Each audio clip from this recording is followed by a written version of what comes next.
Tadi saya baca di Quran rakaat kedua, Quran surah 51 ayat 18. Wabil ashari hum yastaghfirun. Ada orang-orang calon penghuni taman surga yang kebiasaannya nunggu subuh sambil istighfar. Salah satu amalnya. Istighfar sambil subuh. Nungguin, enak tuh. Tiba-tiba muncul subuh. Ya saking pengennya, dia dekat dengan waktu subuh, tak ketinggalan, dia istighfar terus. Datang, dia sudah siapkan agenda. Jadi menghadap Allah itu bukan sekedar kita datang menunaikan sholat, ya itu penting. Menggugurkan satu kewajiban. Selesai. Tapi kalau kita ingin dapat manfaat yang value-nya dibawa ke kehidupan dunia, bawa agenda kita yang kita siapkan, bahkan dari malam. Bawa, siapkan, disitulah kemudian kita sujud, minta sama Allah. Ya Allah, mudahkan urusan saya, lancarkan hidup saya, lindungi saya di sini sampai selesai tugas saya, jadikan keluarga saya 1, 2, 3, 4. Itu bukan sekedar bacaan biasa, karena seluruhnya langsung disaksikan oleh Allah dan seluruh malaikat yang bertugas di semesta.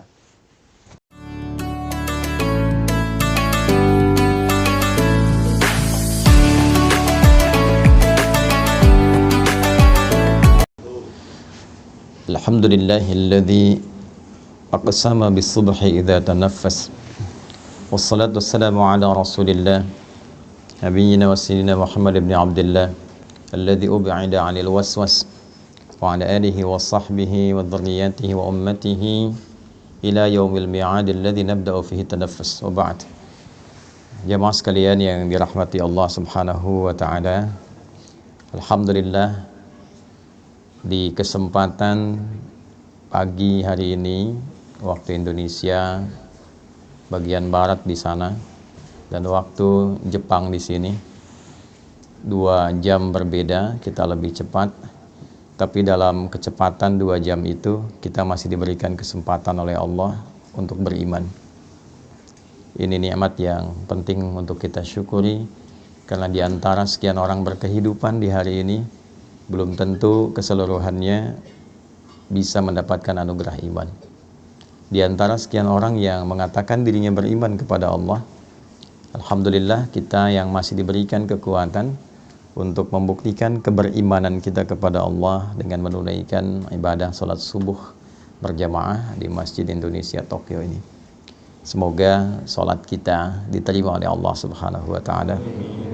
Doa-doa kita diijabah dan zikir-zikir kita insyaallah juga diperkenankan dengan penerimaan yang baik si Allah Subhanahu wa taala. Alhamdulillah, yang pertama ini syukur dan kebahagiaan tersendiri kami diberikan kesempatan kembali untuk membersamai jamaah di Masjid Indonesia Tokyo ini, di masjid yang sama-sama kita berjuang untuk bisa menghadirkannya. Dari awal peresmian juga saya menghadiri dan mengikuti kegiatan dari sejak bahkan Ramadannya, di luar Ramadannya. Dan kita ingin mengingatkan dengan beberapa kawan-kawan yang mungkin masih menggunakan seragam koko kebanggaan dan kebahagiaannya itu, Mas Uwais, Mas Yusuf, dan kawan-kawan lainnya. Saya ingin mengingatkan bahwa masjid ini didirikan dengan dasar satu, kolektivitas keislaman yang kuat. Di sini ada semangat untuk berjamaah, semangat untuk membangun kerukunan, dan betul-betul berjuang untuk bisa memperkenalkan Islam dan meningkatkan ibadah kepada Allah Subhanahu wa taala, khususnya di lingkungan Tokyo dan pada umumnya di Jepang. Mudah-mudahan niat dan seluruh apa yang kita harapkan itu sampai hari ini masih dicatat oleh Allah sebagai amal soleh untuk kita semuanya. Teman-teman sekalian, subuh itu memiliki keistimewaan yang unik, baik di dalam Al-Quran juga di dalam keterangan hadis-hadis Nabi Muhammad sallallahu alaihi wasallam. Saking unik dan istimewanya, Nabi bahkan memberikan contoh langsung yang kelak akan diikuti, bahkan diburu oleh para sahabat, baik yang senior dan yang paling menarik juga berkompetisi di dalamnya sahabat yang junior. Sampai saking inginnya mengetahui aktivitas Nabi dalam mempersiapkan subuh ini, ada sebagian nanti sahabat junior yang ingin mengetahui lebih dalam sampai lingkar terdekat Nabi, ada yang mencoba menginap di kediaman kerabatnya untuk mengetahui bagaimana Nabi bangun dari tidurnya hingga mempersiapkan subuh beliau sallallahu alaihi wasallam. Saya akan batasi pada 3 bagian pokok terkait dengan subuh ini, sehingga dengan batasan ini saya berharap kajian kita efektif. Yang pertama, karena kita hanya akan sampai pada jam 6.30 kurang lebih. Yang kedua, dari efektivitas dan fokus pada kajian kita ini, saya berharap ada perubahan kelak mulai dari hari ini, esok dan selanjutnya, tentang cara kita menyiapkan dan menghadapi serta mengamalkan nilai-nilai subuh dalam kehidupan kita. Jadi subuh itu bukan sekedar sholatnya, dinilai penting, bukan juga bacaannya, tapi ada value-nya yang membimbing kita mengawali aktivitas dalam kehidupan. Secara cepat teman-teman sekalian, di dalam Al-Quran satu-satunya nama sholat yang diperkenalkan dengan 2 nama itu hanya sholat subuh. Yang lainnya ada yang disebutkan dengan namanya sekali, ada yang diisyaratkan dengan waktunya saja. Tapi subuh dia menjadi spesial karena disebutkan kedua namanya sekaligus, yang memberikan isyarat pedoman berkehidupan bagi setiap muslim khususnya dalam mengawali aktivitasnya. Jadi saya buka dengan satu gambaran begini dulu. Di Islam itu tidak ada satupun nama dan juga tuntunan dalam ibadah kecuali seluruhnya mengandung makna dan hikmah. Baik ya? Dari namanya, kemudian terkait dengan pelaksanaannya, ritualnya, itu bukan ritual hampa yang cuma kita bergerak-gerak, tidak. Di dalamnya ada maknanya, setiap bacaan ada artinya, bukan sekedar terjemahan, tapi juga mengandung pedoman dalam berkehidupan. Dituntun kita dalam menjalani hidup dari makna-makna yang kita dapatkan dalam proses ibadah itu. Karena itulah setiap ibadah dalam Islam itu selalu akan memberikan peran perubahan pada perilaku dan kehidupan kita. Saya ambil contoh begini. Apa parameter keberhasilan orang sholat itu? Ya? Nah, nanti ditinjau dari 2 bagian. Secara fikih, keberhasilannya benar dia. Dibuka dengan takbir, ditutup dengan salam. Diiringi dengan keikhlasan. Itu tinjauan fikih. Nah, ketika benar menunaikan secara fikih, kewajiban kita terangkat. Baik ya? Yang kedua, dituliskan pahalanya. Ini bekal akhirat. Tapi nanti parameter dampak dunianya apa?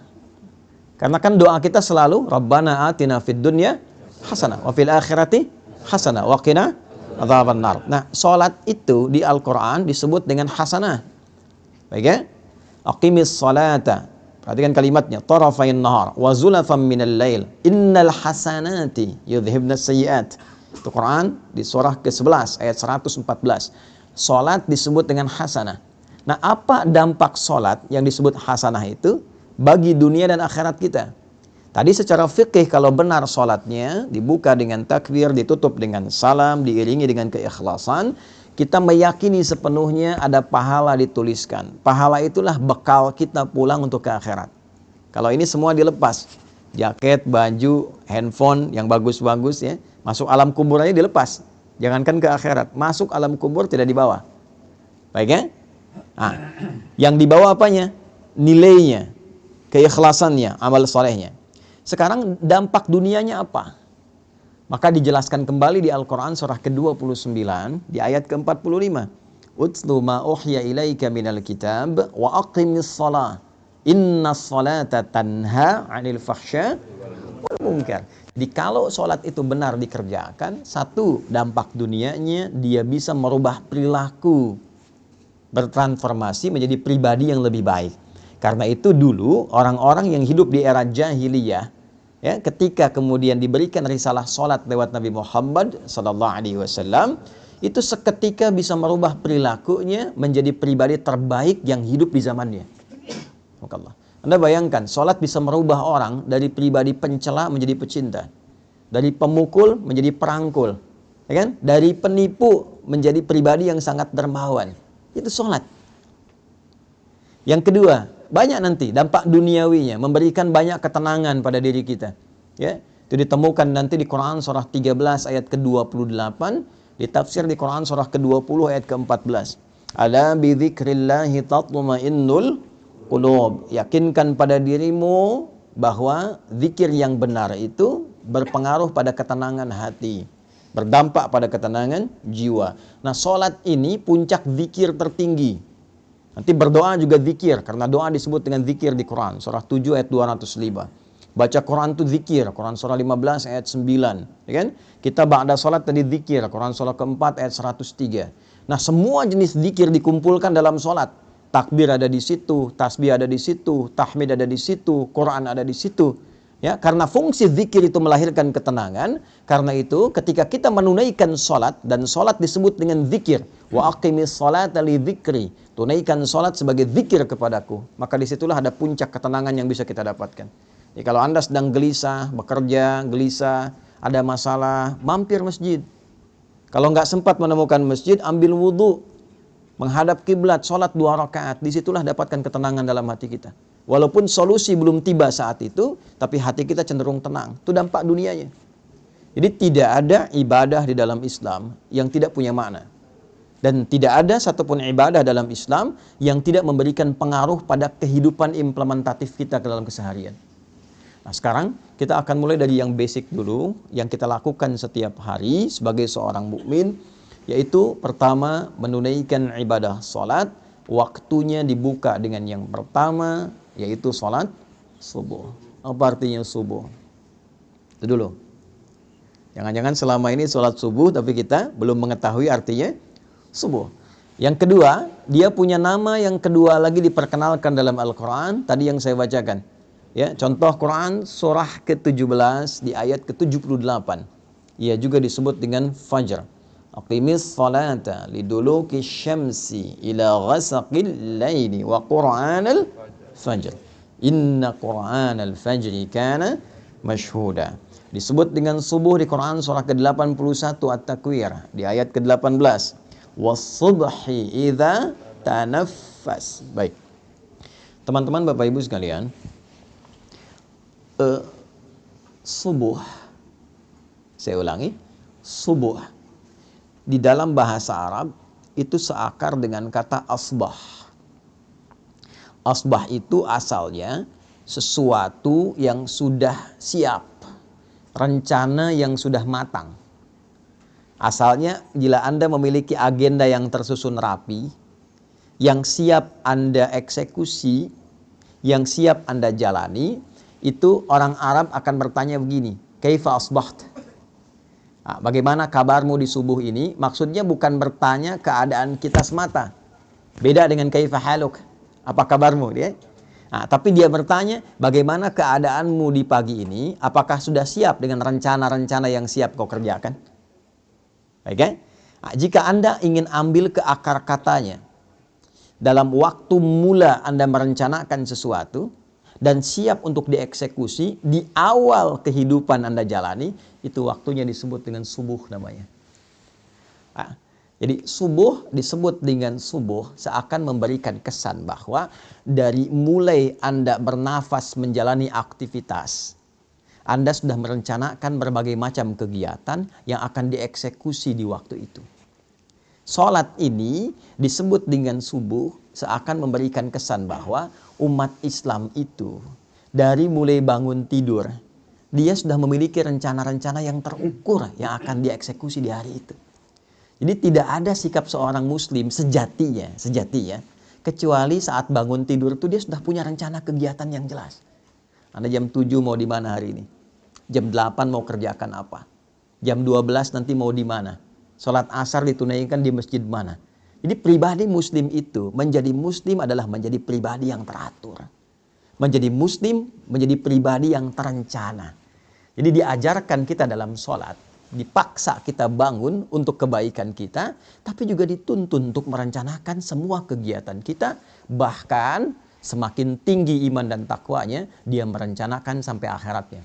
Itu yang dimaksud Quran surah 59 di ayat ke-18. Ya ayyuhalladzina amanu taqullaha wal tanzur nafsum ma qaddamat dekat. Ya, ya itu disebutkan 361 kali dalam Al-Quran. Huruf nida panggilan, nidaul qarib, mutawassit wal ba'id. Huruf memanggil orang-orang dengan jarak yang dekat, menengah ataupun jauh. Seakan Allah ingin katakan begini, hei semua orang yang telah menyatakan dirinya beriman kepadaku. Mau kalian merasa bertempat yang dekat, menengah ataupun merasa di tempat yang jauh? Ayyuha disebutkan 150 kali dalam Al-Quran. Ayyunya munada berfungsi menguatkan, haknya tanbih berfungsi mengingatkan. Aku tegaskan, aku ingatkan pada kalian semua. Alladzina disebutkan 1080 kali dalam Al-Quran. Mencakup laki-laki, perempuan, besar, kecil, tua, muda, apapun strata kehidupannya. Siapapun kalian, besarnya pangkat, tak punya jabatan, apakah merasa hartanya melimpah atau cukup hidupnya, berilmu atau sedikit ilmunya, tanpa kecuali aku tidak bedakan, kata Allah, sepanjang kalian masih menyatakan dirinya beriman. Ittaqullah, tingkatkan dan jaga selalu takwamu kepada Allah. Dan di antara ciri orang takwa itu, wal tanzur nafsum ma qaddamat lighad, dia memiliki kesiapan-kesiapan rencana sampai persiapan pulangnya kembali pada Allah Subhanahu wa taala. Jadi takwa itu bukan hanya sholat. Ya, takwa itu bukan hanya baca Al-Qur'an. Ya, ketika Anda menyiapkan rencana yang terukur pun, memiliki program-program kehidupan sampai pulang, itu bagian dari takwa. Nah, saya tanya begini, siapa yang pengen ke surga? Angkat tangan boleh. Nah, ya. Yang surganya Firdaus. Nah, Masya Allah. Dah turun dulu. Yang merasa sudah cukup amalan untuk ke Firdaus. Boleh angkat tangan. Nah, sampai batuk tuh. Yang merasa amalnya masih sedikit. Yang merasa banyak salah, angkat tangan. Tuh, ya. Boleh aneh ya. Nabi Adam itu salahnya satu. Keluar dari surga.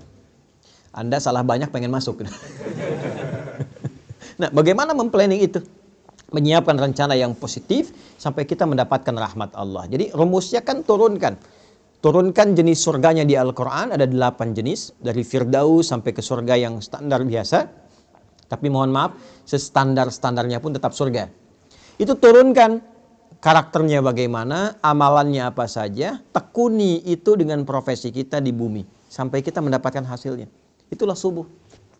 Misal, Anda menginginkan surga Firdaus. Karakteristik penghuni surga Firdaus dan amalannya, itu ada misalnya di Al-Quran surah ke-23. Ayat 1 sampai dengan 9. Sampai Anda menemukan kalimat ulaika humul warithun alladzina yarithuna al-firdausa hum fiha khalidun. Ada orang-orang calon penghuni surga Firdaus yang sedang berpetualang di bumi. Nah, siapa mereka itu? Nah, balik ke atas, qad aflahal mu'minun. Ciri pertamanya dia punya iman yang kuat. Ada amana, amanu, yu'minun, mu'minun, beda. Amana, amanu baru standar keimanan. Perlu dilatih amal soleh terus ditingkatkan. Karena itu ketika amanu dibuka lagi dengan amal soleh, dibuka dengan puasa, dibuka dengan sholat dan seterusnya. Ya, wal asr, innal insana lafi khusr illa alladzina amanu wa amilus salihat. Ya, maka dipacu lagi dengan amal soleh. Naik nanti yu'minun. Ya, iman yang konsisten dijaga terus. Alladzina yu'minuna bil ghaibi wa yuqimunas, latihan dia. Setelah merasa nikmat, merasa imannya kuat, ya cirinya salah satunya jangankan yang fardu, ketinggalan yang sunnah saja sudah gelisah itu. Dia berubah jadi mukminun. Karena itu kualitasnya beda. Kalau amana, amanu baru sekedar sholat. Yang penting terpenuhi kewajiban. Kalau sudah mukminun, dia ingin memastikan sholatnya terasa nikmat dan khusyuk. Alladzina hum fi sholatihim khashi'un. Maka Anda boleh menjadi pengajar, boleh menjadi pebisnis, boleh menjadi diplomat, birokrat, tapi dalam saat yang sama, kalau ingin Anda punya rencana ke surga Firdaus, jaga waktu sholat Anda dan tunaikan dengan khusyuk. Firdaus. Kalau sholat biasa, mungkin khusyuknya standar. Tapi pengen ke Firdaus, berusaha terus selama hidup dalam level kehusyuan yang tinggi yang mampu kita lakukan. Ya, walladzina hum 'anil lagwi mu'ridun, yang enggak penting-penting tepikan. Nah, itu dibuat rencananya secara terukur. Kita tuh punya visi panjang loh, bukan cuma dunia. Sampai akhirat, akhiratnya turunkan, jadikan panduan berkehidupan. Nah itulah yang dimaksud Quran. Surah ke-81 ayat 18. Wasubhi idza tanaffas. Dan aku bersumpah, kata Allah. Pakai kosam tuh. Demi waktu subuh. Yang mengiringi setiap nafas yang keluar, yang baik, yang dengan itu keluarlah produktivitas amal soleh setiap makhluk. Allah kasih contoh. Maaf, setiap subuh itu diberikan semua contoh kehidupan kita. Tumbuhan, nafas pertamanya keluar oksigen. Dia serap karbon dioksida, dia keluarkan oksigen pagi hari. Saya waktu di Utrecht di Belanda itu, setelah ada sesi mengajar itu, saya tinggal di satu flat, apartemen. Itu depannya itu bagus sekali, hutan lindung yang terjaga, sehingga udaranya bagus. Saya ingin buktikan bagaimana ayat ini bisa terasa dalam fenomena alam. Saya keluar kurang lebih 2-3 menit sebelum waktu subuh. Itu udara yang terasa, masih terasa karbon dioksidanya. Belum segar. Tapi begitu masuk waktu subuh, wasubhi idza tanafas, ganti. Oksigen mulai muncul, segarnya mulai muncul. Jadi Anda bisa bayangkan, tumbuhan saja dimulai waktu subuh, dia sudah punya rencana yang terbaik untuk memberikan manfaat dalam kehidupan. Ayam subuh sudah berkokok, kan? Binatang, angin, subuh, sepoi sudah bertasbih. Jadi Anda bayangkan, makhluk yang tidak dihisab, dia punya rencana strategis dalam hidupnya dan sudah memberikan manfaat di awal aktivitasnya. Saya, Anda, kita yang jelas dihisab dari ujung kepala sampai ujung kakinya, yang menginginkan berada di surga Firdaus di awal masa transit sampai tinggalnya di akhirat nanti.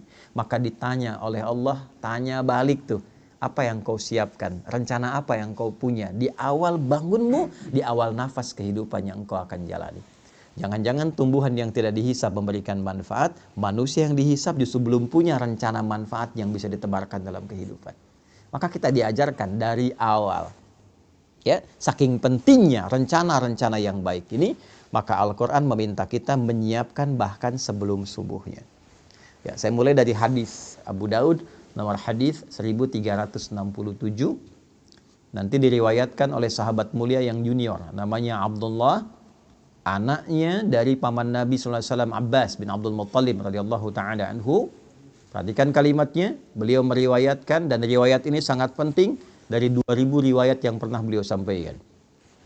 Qala an Ibnu Abbas radhiyallahu ta'ala anhuma qala kana an-nabiy sallallahu alaihi wasallam. Ibnu Abbas ini meriwayatkan hadis ini sampai beliau meminta menginap di rumah bibinya Sayyidah Maimunah. Jadi kalau nanti Anda yang umrah atau haji, mudah-mudahan yang belum bisa segera ya untuk berangkat. Itu tidak cukup dengan amin, nabung tuh ya. Nabung berdoa ya. Nah, nanti kalau sudah berangkat, Anda cari namanya pintu Babus Salam. Dari Zamzam patokannya belok kanan, ada pintu 26 yang kiri gate Ismail, di samping yang ada Istana Raja tuh, Jabal Qubais. Masuk ke kanan, lurus dulu setelah gate Ismail, nanti sedikit lagi 27, 28 bertemu pintu gate Nabi namanya. Tandanya yang ada jembatan ke arah masjid dari istana itu. Ada tulisan gate Nabi, Babun Nabi. Disitulah kediaman Sayyidah Maimunah radhiyallahu ta'ala anha, dan disitulah Nabi berkehidupan tinggal setelah Sayyidah Khadijah wafat. Ya, letak rumah Sayyidah Khadijah di depan yang pintu Marwah. Ya. Nah di gate Nabi ini beliau pernah tinggal di kediaman Sayyidah Maimunah. Ibnu Abbas kecil tinggalnya di samping pintu Babus Salam. Jadi kalau turun Babus Salam, gate Nabi, gate Ali, Babus Salam, turun ada eskalator sebelah kiri dan kanan, tangga manual. Ada satu kursi warna merah tuh di depannya itu. Turun ke bawah, ada tulisan Babus Salam. Babus Salam tuh nanti sejajar kalau tarik garis lurus ke Maulid Nabi, tempat lahirnya Nabi itu, ya. Jadi seakan-akan memberikan satu isyarat bahwa kita berislam itu ya menuju kepada Allah melalui petunjuk Nabi Muhammad sallallahu alaihi wasallam. Saya pernah dengan kakak ngambil arah matahari terbit, itu begitu dipotret baru sadar kalau bayangannya itu tembus lurus langsung dari kediaman Nabi ke arah Hajar Aswad. Lurus ya, dulu waktu belum rame-rame seperti sekarang. Nah, saya mau katakan cepat, itu dari pintu itu saya mau ilustrasikan ya, mengarah ke sofa nanti rumahnya Arqam bin Abi Arqam, anak muda usia 17 tahun yang dalam riwayat salah satunya menyebutkan orang yang ke-17 masuk Islam, diajak oleh Sayyidina Utsman bin Affan radhiyallahu taala anhu dari 40 orang awal yang masuk Islam. Disebut dengan generasi awal as-sabiqunal awwalun. Anak ini, anak bungsu, sudah disiapkan oleh orang tuanya untuk mengabdi kepada Islam dengan mendalami pengetahuan. Jadi anak pertamanya Fudail dikhususkan melayani Nabi, jadi asisten Nabi. Kelak ketika Nabi akan meninggal, Fudailah yang membawakan air wudhu untuk Nabi. Saat berwudhu, kemudian beliau sudah selesai dan wafat kemudian hari ya di pangkuan Sayyidah Aisyah radhiyallahu taala anha.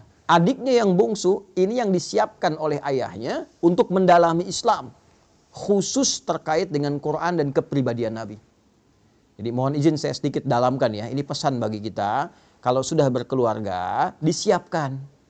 Jangan hanya sekedar menyatu, punya keturunan, disekolahkan, tidak, siapkan. Ini anak pertama mau jadi apa? Anak kedua kemana arahnya? Anak ketiga seperti apa? Sehingga melengkapi visi dan kebahagiaan yang disiapkan di kehidupan keluarga itu. Jelas. Sampai ke akhirat bergandengan tangan, dibawa semua. Menghadap Allah dalam kebaikan. Itu ada konsepnya di Quran, surah ke-13, ayat 23 sampai 24. Kalau Anda bisa menyiapkan begitu, itu disambut oleh malaikat saat masuk ke surga. Di semua pintu surga. Ya, nanti di akhir saya tajamkan itu. Nah, Abdullah bin Abbas ini selalu disingkat dengan Ibnu Abbas. Ya, perhatikan, ini di ilmu sanad ya. Kalau ada ayah, ibu mendidik anaknya dengan baik sampai dekat dengan Allah, itu kalau di ilmu hadis dibuang nama anaknya, dilekatkan nama orang tua diwakili ayahnya. Misal, namanya Abdullah, bapaknya Abbas. Diisyaratkan dengan ibnu, anak laki-laki, Abbas. Abdullahnya dibuang. Untuk memberikan kesan bahwa setiap yang dilakukan oleh anak, yang sifatnya baik, mau dia sholat, baca Quran, mau dia beramal kebaikan apapun, sepanjang pernah dididik oleh orang tuanya, maka semua yang dia kerjakan mengalir pahala dan kebaikannya pada kedua orang tuanya. Ibnu Abbas radhiyallahu taala anhuma, hadis ini diriwayatkan oleh Ibnu Abbas. Jadi kalau saya bacakan hadis ini, Anda yang dengar sekian banyak, live ribuan orang misalnya tonton, itu satu hadis ini dari ribuan orang yang menyimak mengalirkan pahala untuk Abbas dan juga istrinya dan keluarga besarnya. Bayangkan. Beliau mengatakan, kana Nabiyyu sallallahu alaihi wasallam, adalah kebiasaan Nabi sallallahu alaihi wasallam. Idza staiqadha min naumihi, jika beliau bangun dari tidurnya, fajalasa, beliau duduk terlebih dahulu. Nah, ini sunnah. Nah, jadi bangun tidur terus duduk ya, bukan mandi. Nggak ada orang tidur bangun langsung mandi. Ayo yang guru-guru di Slit ya, diajarkan lirik yang sesuai hadis itu bagus. Bangun tidur terus duduk. Kemudian duduk dulu tenang. Kemudian wa masaha biyadihi min athari naumi. Beliau menghilangkan bekas ngantuknya dulu dengan bagian tangan yang diduga bersih. Hilangkan dulu ngantuknya. Ya, ini penting kalimat ini karena nanti ada hadis. Kalau Anda bangun tidur, cuci dulu tangan Anda karena Anda tidak tahu tangan itu berkelana kemana saat tidur. Ya, dalam situasi yang khusus. Tapi situasi yang umum, yang bersihnya, hilangkan dulu bekas ngantuknya. Nah, supaya Anda berdoa dalam keadaan sadar. Jadi bukan berdoa dalam keadaan ngantuk. Ya, sadar. Di Islam itu, wahyu pertama turun, Anda masih ingat gak? Apa bunyinya? Iqra. Baik, Iqra. Tapi tidak jarang orang melihat proses mendapatkan Iqra itu. Teman-teman, Nabi itu menerima wahyu seluruhnya dalam keadaan sadar dan terjaga. Ya, mau saya katakan begini. Ya, itu kan malaikat meluk kan? Ya kan? Di Gua Hira kan, sendirian Nabi dipeluk oleh malaikat, menyamar jadi laki-laki, dikatakan Iqra. Saya tanya gini lah, kalau Anda sedang sendirian di luar, tiba-tiba ada yang meluk dari belakang. Iqra. Perasaan Anda gimana? Ngeri ya? Nabi stabil, Nabi tidak pingsan. Nabi kuat menerima itu dan diterima dalam keadaan sadar. Artinya apa? Seluruh apa yang diajarkan oleh Nabi bukan hanya dibimbing dan dikuatkan oleh Allah, tapi dipastikan dengan ikhtiar yang baik, yang sempurna, yang terukur. Tidak ada satu bacaan pun yang diajarkan Nabi dalam keadaan beliau tidak sadar, itu nggak ada. Ya, jadi kita baca doa itu, pastikan dulu, sempurna dulu keadaan diri kita, siapkan dengan baik. Jangan sampai alhamdulilladzi ahyana ba'da amatana, amatannya panjang, amatana walaihin nusyur gitu ya. Bangunnya jam 3, sadarnya jam 6 gitu kan. Itu. Nah, siapkan. Setelah itu, nah ini poinnya. Yang kita tahu kan baru doa tadi ya. Sekarang perhatikan hadisnya. Faqara'a khawatima Ali Imran. Maka beliau membiasakan membaca 11 ayat terakhir surah Ali Imran. Secara cepat saja. Di 11 ayat terakhir surah Ali Imran, dimulai dari 190 sampai 200, itu adalah tuntunan merencanakan kegiatan yang dibuat dalam waktu yang panjang sampai ke akhirat kita.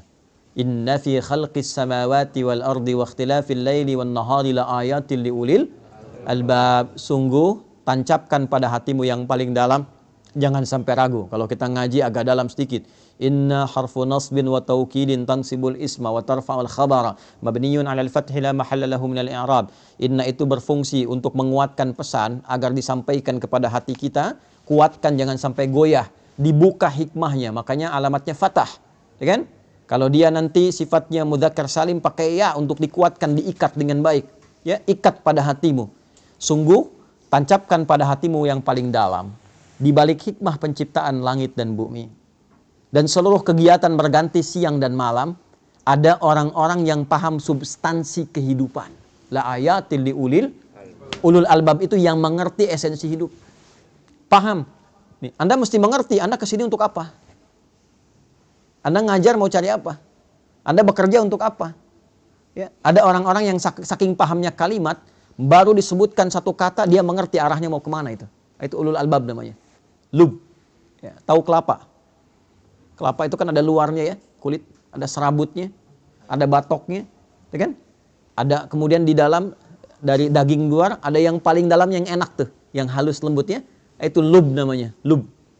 Ya, ada orang-orang yang mengerti ketika mau beli kelapa, dia ketok-tek, ya, dia untuk apa? Dia tahu isinya mana yang bagus tuh. Yang nggak tahu, lihat kulitnya aja. Oh, kalau hijau besar bagus, ambil. Ternyata dalamnya kurang enak, gitu kan? Nah, itu ada orang yang demikian, dia nggak ngerti kehidupan. Yang penting makan, minum, tidur, selesai. Ya, gitu lagi. Habis bangun, bangun lagi. Habis tidur, bangun lagi. Bangun, tidur lagi. Makan, tidur, bangun, selesai. Ya, ada yang demikian. Nah, itu serabut. Ya, ada yang cuma ngumpulin uang, kumpulkan banyak pesta dan sebagainya. Itu batok kelapa. Dunia aja. Ya, yang ngerti pesan tentang kehidupan, dia paham. Dia mau kemana berangkat. Anda dari Indonesia mau ke Jepang, Anda siapkan bekal, Anda nabung dan sebagainya. Anda akan tinggalkan dunia, pindah ke alam baru. Tabungan Anda apa? Persiapan Anda apa? Kan? Makanya orang-orang yang paham esensi kehidupan, itu jadi tanda bagi dia, semua yang terjadi, seluruh aktivitas dia, itu tanda positif bagi dia untuk menyiapkan bekal kembali pada Rabbnya. Alladzina yadhkuruna Allaha qiyaman wa qu'udan wa 'ala junubihim wa yatafakkaruna fi khalqis samawati wal ard. Maka tafakur itu adalah meruntutkan ya segala jenis aktivitas, disusun dari awal secara sistematis. Kalau belajar dari akibat disebut tadabbur namanya. Menganalisis disebut dengan tanadzur. Tapi tafakkur dari kata tafakkara yatafakkaru. Ya, mengambil semua rencana kegiatan, disusun dengan rapi, ya, dimitigasikan untuk dipraktekkan. Jadi ada orang-orang yang menjalani kehidupan yang seluruh aktivitasnya tersusun rapi kata Allah. Ya. Apapun itu, di siang dia punya agenda, di malam dia punya agenda, dan dahsyatnya dia siapkan itu bersamaan dengan zikir mengingat Allah Subhanahu wa taala. Ya, terima kasih ya Allah yang telah memberikan saya kesempatan hidup, memberikan kesempatan pada saya menyusun kegiatan, lihat langit ingat Allah, ya kan? Lihat anak ingat Allah sebagai titipan. Itulah ulul albab. Ya, sampai dengan nanti ayat ke-200-nya. Jadi dimulailah aktivitas itu sebelum subuh, Nabi bangun, merencanakan kegiatan itu, persiapan warming up menunaikan sholat tahajud. Demi apa? Demi membawa agenda yang disiapkan di subuh itu menghadap Allah. Apa tandanya agenda itu telah siap dibawa menghadap Allah sebelum dieksekusi? Jadi idealnya begini, disusun dulu tuh, besok mau ngapain. Sudah disusun, baru kita berdoa kan? Alhamdulillahilladzi ahyana ba'dama amatana. Terima kasih ya Allah memberikan kesempatan aku menjalani kehidupan sesuai dengan ajalku. Setelah engkau tahan sementara tadi nyawaku dalam tidurku. Perhatikan, wa ilaihin nusyur. Ini kalimat ini mahal. Dan aku berjanji ya Allah untuk mencari bekal positif sebagai persiapan pulang menghadap kembali kepadamu. Nusyur itu dari kata nasyara, artinya menyebar untuk kembali. Jadi kalau Anda nyebar, balik lagi ke sini pekan depan, itu namanya nasyara, nusyur. Ya. Penyebaran spesifiknya disebut intasyara, menyebar, intasyara yantasyir. Nah, kita ini menyebar untuk balik ke Allah, maka kita katakan wa ilaihin nusyur. Jadi setiap kali Anda bangun tidur, kita katakan, ya Allah, saya pengen cari bekal yang baik hari ini sebagai persiapan pulang menghadap kepadamu. Nah, persiapan itulah yang kita rinci satu-satu. Ya, jam sekian saya bangun, kerjakan ini. Sebelum kita eksekusi, bawa dulu itu menghadap Allah supaya dibacakan oleh kita. Minta kemudahan, minta kelancaran, minta perlindungan. Semua bacaan yang kita bacakan itu disebut dengan Quran dalam bahasa Arab. Zikir itu Quran. Ya kan? Doa itu Quran. Bacaan-bacaan kita Quran. Kalau yang dimaksudkan Al-Fatihah sampai dengan An-Nas, tambahkan alif lam di depannya, menjadi Al-Quran. Jelas? Baik ya? Al-Quran, kalau pakai alif lam, kayak artikel the dalam bahasa Inggris. Ya, there are so many cars outside. Itu banyak tuh mobil di luar tuh. Tapi kalau kita katakan the car is yours. Ya, tapi yang ini itu punya Anda. Baik ya? Itu kayak artikel the, Al-Quran khusus untuk firman Allah yang disampaikan melalui malaikat Jibril pada Nabi Muhammad SAW dari Al-Fatihah sampai An-Nas, berpahala dan beribadah kita dalam membacanya. Itu Al-Quran. Tapi kalau Quran itu semua bacaan yang kita sampaikan pada Allah. Ya, agenda kita, doa kita, harapan kita, zikir kita, istighfar kita, itu digabungkan semua jadi apa? Quran. Maka susun itu agenda kita, harian kita. Nanti tandanya apa? Saat matahari sudah memancarkan sinar pertamanya, membelah kegelapan malam. Pancaran sesuatu pada yang positif, membuka sesuatu yang terang pada nilai kebaikan, disebut fajar namanya. Pancaran yang negatif, yang mengarahkan pada keburukan, disebut fujur namanya. Ada fajar, ada fujur. Pancaran materi yang keluar secara fisikal, memancar tuh dari bawah ke atas, disebut infajar namanya. Tiga-tiganya ada di Quran. Contoh, Anda mau bor tanah, ya, supaya keluar air misalnya. Ya, begitu Anda bor, keluar airnya. Itu bahasa Arabnya namanya infajar. Nabi Musa punya tongkat, dipukulkan ke batu, ya, maka batunya terbelah, keluar 12 mata air. Al-Baqarah ayat 60. Wa idhistasqa Musa liqaumihi faqulna idrib bi'asakal hajar. Fanfajarat minhu 12 aina, infajar, keluar 12 mata air. Ya, tongkat Nabi Musa kayu, dipukulkan ke batu, kuat batu secara material. Tapi ketika tongkatnya mukjizat, dipukul batunya yang belah. Ya, keluar 12 mata air. Anda punya tongkat emas, pukulkan ke batu, ya, keluar 12 air mata tuh, pecah tongkatnya. Nah, fujur itu pancaran negatif yang keluar dari nafsu nih. Jadi ada takwa, pancaran positif, ada fujur, pancaran negatif. Ya, provokatornya setan.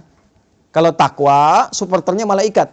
Nanti malaikat disebutkan 88 kali, setan disebutkan 88 kali. Quran surah 91 ayat 7 sampai 10. Wa nafsin wa ma sawwaha fa alhamaha fujuraha wa taqwaha. Allahu akbar, Allahu akbar. Jiwa takwa aktif. Sudah adzan ya?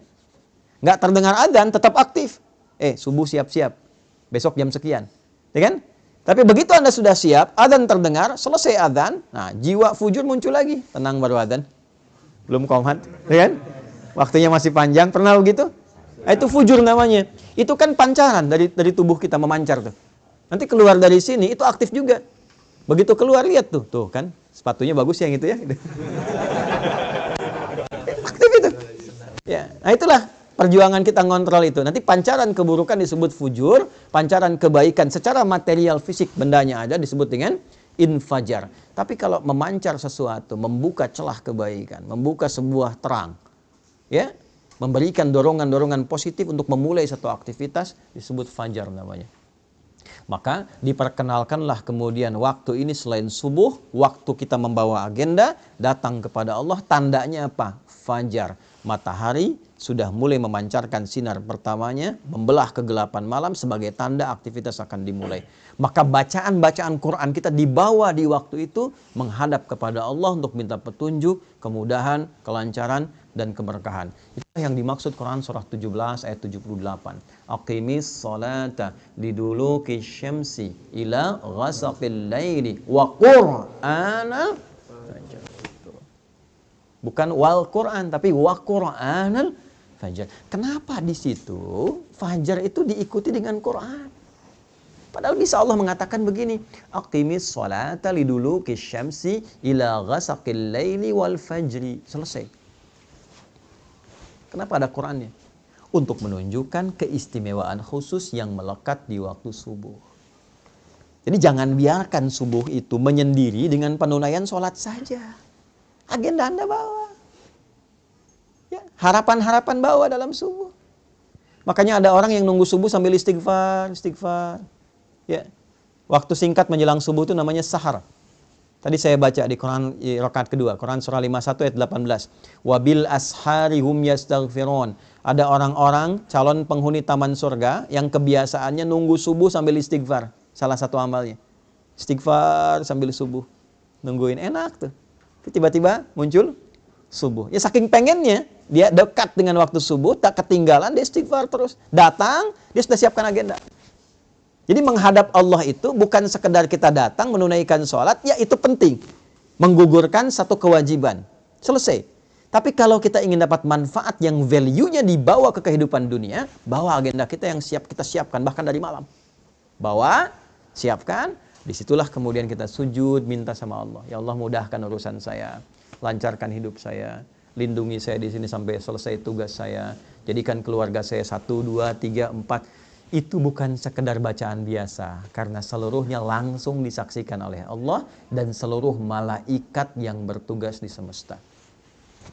Inna Qur'anal fajri kana masyhuda. Yakinkan pada dirimu bahwa seluruh bacaan-bacaan yang disampaikan di waktu fajar itu dipersaksikan. Kata Nabi, atau kama qala sallallahu alaihi wasallam, inna malaikatal laili wa malaikatan nahar tajtami'u fi waqtil fajri. Atau kama qala sallallahu alaihi wasallam, malaikat yang bertugas di malam hari dan bertugas di siang hari seluruhnya berkumpul di waktu fajar untuk menyaksikan apa yang kita mohonkan kepada Allah. Itu bedanya. Makanya Nabi itu selalu mendorong tuh. Ayo. Ya Allah berkahi umatku yang memanfaatkan waktu awal fajarnya. Ya, pernah dengar Abdullah bin Abi Umi Maktum? Pernah dengar? Abdullah bin Abi Umi Maktum? Ya, saya persingkat sampai di sini. Perhatikan, beliau sahabat senior, fisiknya terbatas, pandangannya terbatas karena nggak bisa melihat, keadaan rumahnya terbatas, jaraknya dari masjid tidak terlalu dekat. Tapi beliau pribadi ahli masjid, senang i'tikaf. Zuhur ke asar yang i'tikaf, asar ke maghrib yang i'tikaf. Ya, maghrib ke isya i'tikaf. Problemnya subuh. Karena jarak isya ke subuh, ya itu juga cukup jauh. Masjidnya tidak sebaik seperti yang kita dapatkan di masjid kita sekarang. Alasnya tanah. Atapnya tadinya kosong, terus ditutup oleh daun-daun kurma. Batangnya pelepah kurma. Ya. Tingginya itu sekitar sab'ina dzira'. Sab'ina dzira' itu berarti 3,5 meter ke atasnya. Ya, jadi kalau masuk ke Masjid Nabi pada waktu itu pas di atas kepala sedikit, tangan bisa pegang. Ya kan? Nah, yang paling menarik teman-teman sekalian, dalam situasi itu beliau masih pengen i'tikaf, datang di awal waktu subuh. Cuma karena nggak bisa, datang ke Nabi begini. Ya Rasulullahi, atau kama qala aliyya rukhsah. Ya Nabi, saya senang ke masjid. Saya pengen jadi ahli masjid. Cuma saya terbatas. Jarak rumah ke masjid tidak terlampau dekat. Mata nggak bisa lihat. Ya, subuhnya juga tidak mudah. Boleh nggak saya punya rukhsah, keringanan, supaya menunaikan subuhnya di rumah? Nabi tidak mengiyakan, tidak melarang. Perhatikan jawabannya. Kata Nabi, atau kama qala sallallahu alaihi wasallam, atasma'ul adzan, apakah engkau masih mendengar adzan? Kata beliau Abdullah bin Abi Maktum, bala ya Rasulullah, kama qala, ya Rasulullah. Perhatikan kalimatnya. Madum tatasma'ul adzan, atau kama qala, fa'addiha fil masjid. Selama engkau masih bisa mendengar adzan, maka tunaikanlah itu di masjid. Bayangkan. Di-highlight oleh para ahli hadis. Satu, adzan terdengar. Tuh. Ya kan? Diketahui. Ya, yang penting wasilahnya sampai. Al-hukmu yaduru ma'illati. Kalaupun nggak bisa terdengar keluar, artinya kita paham waktu sholat. Kalau yang bisa terdengar di Osaka tuh boleh terdengar tuh, ya masih bisa tuh keluar tuh, ya. Itu bayangkan maksudnya apa? Yang adzannya pun adzan yang baik supaya terdengar nyaman orang ke masjid. Tadi adzan bagus tuh, yang adzan di sini tadi tuh, ya. Madinah mirip-mirip tuh. Maksud mirip-mirip tuh gini, bukan lagunya, bukan. Ya, maksud mirip-mirip tuh begitu as-salat subuh kan? As-salatu khairum minan naum. Salatnya yang panjang tuh. Ya kan? Naumnya pendek kan? As-salatu khairum minan naum. Pendek kan? Nah, di kita di Indonesia kadang-kadang naumnya yang panjang. Ya, salatu khairum minan naum. Tidur lagi tuh. Ya. Nah, saya mau balik tuh. Satu, adzan, atau kalau kita tidak dengar adzan seperti sekarang, sepanjang beriman, catat waktu sholat. Itu ada di Quran surah keempat ayat 103. Inna sholata kanat 'alal mu'minina kitaban mawquta. Kalimat bebasnya, orang beriman itu tahu waktu sholat. Jelas? Oke. Selanjutnya apa? Begitu mendengar kalimat Nabi, sepanjang engkau mendengar itu, usahakan tunaikan di masjid. Maka sejak saat itu beliau mengatur waktunya. Bayangkan, tidak punya penuntun, jalan meraba ke arah masjid, datang di awal waktu di masjid yang kondisinya tadi saya uraikan. Anda bisa bayangkan, sejak saat itu bahkan adzan subuh itu haknya menjadi Abdullah bin Abi Ummi Maktum. Milik Abdullah bin Abi Ummi Maktum radhiyallahu taala anhu. Jadi Bilal itu naik menjadi adzan pembuka. Bilal adzan pembuka sebelum subuh tiba untuk mengingatkan siap-siap waktu subuh. Sejak peristiwa itu, saking pentingnya subuh. Saking pentingnya. Setelah itu Abdullah bin Mas'ud radhiyallahu taala anhu baca Quran 50 ayat sebagai persiapan bagi masyarakat. Ayo siapkan agenda, siap-siap ke masjid, waktunya penting, mohon sama Allah. Baru setelah itu Abdullah bin Abi Maktum itu adzan, sahabat semua sudah ada di masjid. Itu yang menjadikan mereka dengan seluruh aktivitasnya sampai sekarang dikenang sukses apapun aktivitas mereka dan profesi mereka. Tidak ada satupun sahabat yang hidup di muka bumi ini dengan semua kegiatannya kecuali mereka sukses dan bahagia. Silahkan Anda cek profil mereka banyak sekali. Makanya bacanya tuh diperdalam lagi. Baca sirah, kajiannya ditambah supaya motivasi. Jangan yang aneh-aneh. Ya, Anda misalnya kan pelajar nih. Dari pelajar itu keluarkan ayat-ayat tentang ilmu, hadisnya apa. Lihat profil sahabat yang fokus di bidang ilmu. Ali bin Abi Thalib belajarnya bagaimana? Sampai pakar di bidang matematika. Itu bukan hanya tahu tafsir, hadis. Beliau itu paham matematika apa. Anda kalau ngaji tafsir, ada tafsir tuh bagus ya. Namanya Al-Jawahir, karya Tontawi Jawahari. Itu bagian terakhirnya ada kitab Lataif namanya judulnya itu. Di dalam Lataif ini ada keunikan-keunikan Ali bin Abi Thalib karena menyelesaikan persoalan-persoalan hukum itu dengan menggunakan pendekatan hitungan matematika. Indah deh. Yang perempuan itu ya. Sayyidah Aisyah itu kan dokter. Dalam arti paham bidang kedokteran. Belajar ilmu kedokteran. Sayyidah Fatimah itu perawat. Nanti ada nasab perawat tuh ada. Yang laki-laki siapa, yang perempuan siapa, yang di militer siapa. Yang pebisnis di sini keluarkan ayat-ayat tentang bisnis. Hadisnya apa. Profil sahabat Nabi itu siapa yang pebisnis. Entrepreneurnya siapa saja. Ya, silahkan Anda cek keluarkan. Begitu caranya. Bagaimana orang sudah wafat, hartanya, aktifannya masih ada sampai sekarang. Utsman itu sudah meninggal. Cuma beli satu sumur. Dikonversi sekarang jadi hotel. Orangnya sudah meninggal. Hotelnya dibuat oleh pemerintah Saudi, ya kan? Setelah itu dijadikan kemudian wakafnya Utsman bin Affan radhiyallahu taala anhu, hasil yang disimpan di bank Saudi disedekahkan untuk kepentingan umat Islam. Orangnya sudah wafat 15 abad yang lalu. Apa ada YouTuber di masa Nabi? Tapi jangan salah, orang-orang media ada, sampai turun ayat banyak. Wa idza ja'ahum amrun minal amni awil khaufi adza'u bi. Ada tipikal orang-orang sakit yang apapun bisa jadi konten baginya katanya. Itu ada di Quran. Ya, jadi apa saja jadi konten, bikin konten, upload lagi. Uploadnya pakai syair. Lihat apa saja bikin konten, apa saja bikin konten. Sampai turun ayat. Selektivitaslah dalam bikin konten itu. Yang baik-baik tampilkan, jangan bikin hoax. Maka turun ayat-ayat tentang hoax. Cuman medianya tidak seperti sekarang. Ya, sekarang lebih berkembang, eranya digital. Ngajinya juga beda. Dulu saya waktu ngaji tasrif pakai sorop. Fa'ala yaf'ilu, fa'ala yaf'alu, fa'ala yaf'ulu. Sekarang sudah beda. Taba yatubu yutuban. Pas bakayu Facebookan, ya. Tak takayu taktiku tiktokan, ya. Instagrama yang instagrimu instagraman. Nah, ini yang kita perbaiki sehingga ngajinya itu tulus. Ya, jadi ilmu dipelajari, amal dipraktekkan, manfaat kemudian bisa diraih. Itu terukur semua. Dulu ngaji kita begitu, Fathul Qarib, Fathul Mu'in, macam-macam. Dulu ulama-ulama itu mendampingi Umar. Anda kalau ke Jogja, di Kesultanan Jogja itu masih ada tuh. Ya, kumpulan-kumpulan hazanah awal tuh keislaman di situ. Ada ngajinya tuh. Ini pembahasan Fathul Qarib yang ngajar siapa, Fathul Mu'in yang ngajar siapa, muftinya siapa. Ya, dalamnya siapa, sampai begitunya. Dan dipraktekkan dalam kehidupan. Makanya desain kotanya pun terukur. Silakan Anda cek kalau nggak percaya. Di mana ada masjid, depannya ada alun-alun, sampingnya ada pasar dan sebagainya. Itu bukan sesuatu yang biasa, terukur. Oleh karena itu saya kembalikan dan saya tutup, teman-teman, saya ingin mengajak. Jadi jangan sampai kita menunaikan ibadah hanya sebatas memenuhi kebutuhan ritual semata. Walaupun itu sah secara hukum. Tapi kalau ingin merasakan nikmatnya berislam, bawa nilainya, praktekkan dalam berkehidupan.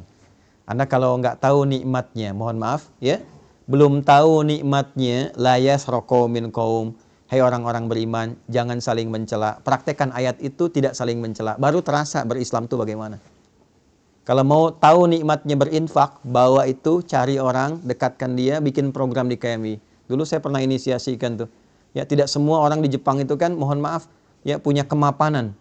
Ya, kemapanan dalam materi, termasuk orang kita ataupun orang Jepang, tetangga kita dan sebagainya. Kenapa nggak kita praktekkan untuk mendapatkan indahnya berislam? Masak bagi dengan tetangga. Ya, ada lansia-lansia butuh perhatian, tengokin bareng-bareng, ya kan? Jagain, bahagiakan dia, kirimkan bunga, sampaikan. Ketika ditanya Anda begitu baik, katakan Islam yang mengajarkan saya untuk bersikap seperti ini. Baru Anda rasakan keindahan Islam itu di situ. Ya, jadi kalau cuma kita praktekkan ibadahnya, baru terasa spiritualnya. Tapi kita tidak merasakan dampak-dampak kehidupan duniawi. Nah, ini yang barangkali saya ingin dorong supaya 3 bagian yang tadi saya sampaikan. 1, pemaknaan tentang subuh. 2, korelasinya dengan fajar. Dan 3, implementasinya dalam kehidupan kita.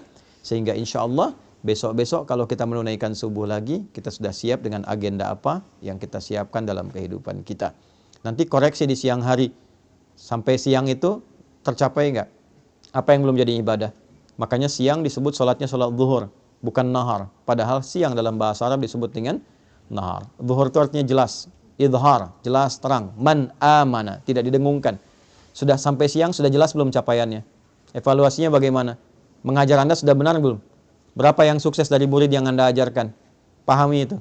Yang kedua, pertanyaan besarnya, dari semua yang diajarkan itu ada nilai pahalanya enggak? Ada yang kenal Allah enggak? Kan? Mungkin Anda ditugaskan berada di sini.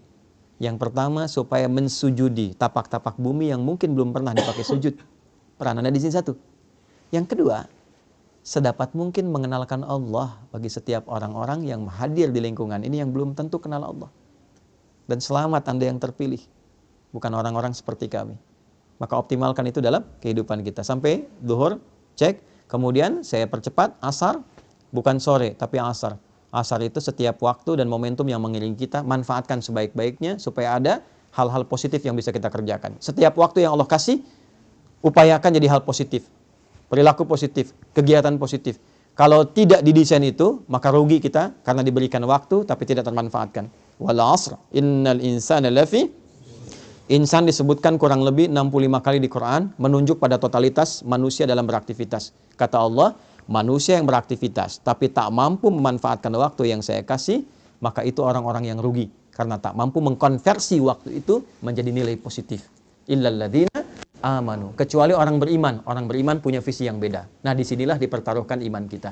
Maaf, orang beriman itu dia mampu mengkonversi, memanfaatkan waktu menjadi perbuatan-perbuatan positif. Illal ladzina amanu wa amilus sholihat wa tawassaw bil haq. Maka ayo saling ingatkan teman-teman yang lain. Bikin database, satukan, saling ingatkan. Terus teman-teman bikin komunitas. Tapi mohon maaf, jangan bersaing untuk dunia. Fastabiqul khairat, saling melengkapi. Ya, di sini ada ormas, ada PCIM, PCINU. Dari dulu tuh alhamdulillah kita bangun masjid kompak, duduk sama-sama, kajian bareng. Kalau ada masalah keumatan, dudukkan bareng-bareng, bikin inspirasi dari sini sehingga tenang rasanya. Ya, kajian kitab dari NU sampaikan. Nanti kajian budaya Muhammadiyah bahas bareng-bareng, sampaikan. Yang lain-lain bikin komunitas. Ya, ada teman-teman yang komunitasnya misalnya di Tokyo di sini, ada yang di Ayase, ada yang Yokohama, macam-macam. Satukan tuh saling melengkapi. Kalau bisa kajiannya melengkapi, jangan semua dibikin sama. Sehingga orang tahu, oh yang pengen kajian ini datang ke sini, ini datang ke sini. Nanti satu-satu silaturahim. Itu yang dilakukan dulu seperti itu. Makanya dari 40 jadi 12.000. Ya, watawassaw bis sabar. Pelajari fikihnya sebelum dilakukan, pelajari dasarnya sehingga kita mengerti apa yang ingin kita raih. Sabar jaga itu sampai muncul akhir penghujung kehidupan kita, maghrib. Walillahil masyriqu wal maghrib. Fa aina ma tuwallu fathamma wajhullah. Kemanapun kita beraktivitas, kita merasa Allah menatap kita, memperhatikan kita. Rasakan kita diawasi oleh Allah. Sampai terakhir, tibalah waktu kita untuk pulang. Sesibuk-sibuknya Anda, asya, harokatnya di atas fathah. Ya, mencari ma'isyah untuk hidup. Beraktivitas, berangkat, kerja. Sekarang silahkan. Tapi pada akhirnya, semua itu akan turun ke bawah, selesai, purna, dan tuntas.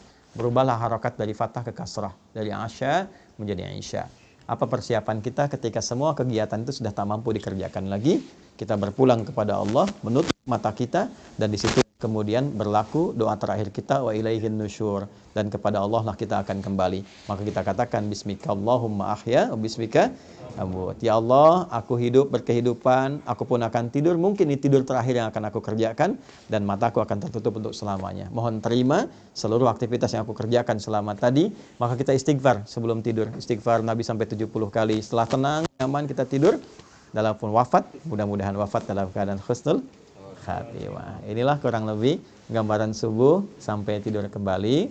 Semoga bermanfaat. Semoga yang hadir saat ini bisa meraih manfaat dan tidak ketiduran, karena sekarang waktu merencanakan kegiatan, bukan waktunya untuk tidur. Saya kira itu dulu pengantar yang ingin saya sampaikan. Kita ada waktu barangkali 15-20 menit sebelum kita akhiri. Saya mohon izin saya batasi 6:30 karena saya mesti kembali ke flat itu untuk bantu mandikan anak-anak dan sebagainya untuk persiapan ke agenda berikutnya. Ya. Saya kira saya cukupkan dulu, nanti setelah itu kita berdialog. Dipersilahkan pada teman-teman kalau ada hal yang ingin kita diskusikan.